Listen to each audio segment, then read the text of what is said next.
Let me show you how to format your Windows 11 device.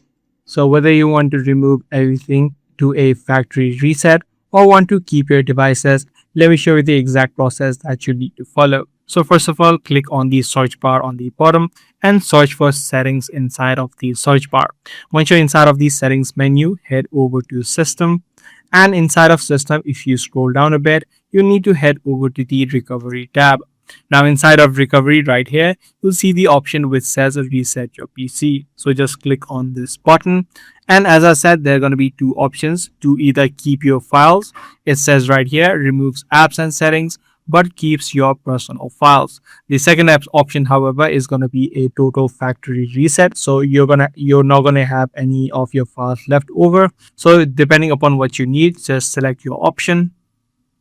And once you select one of those options, you again need to reinstall Windows when the format is complete. So either you can choose the cloud download or the local installation.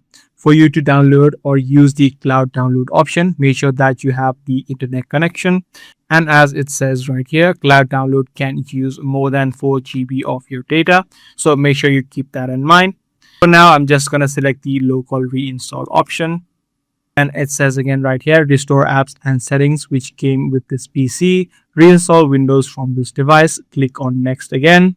So this is going to be the last step before you reset your PC. As soon as you click on the reset button, your PC format process will start. Now before you do that, make sure you check out all of the applications that are going to be removed once you format your PC.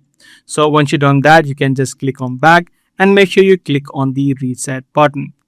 And by following this exact method, you'll be able to reset or format your Windows 11 device. I do hope this kind of video was helpful to you. If it was, be sure to subscribe. That's pretty much all for today. I'm going to see you in the next video.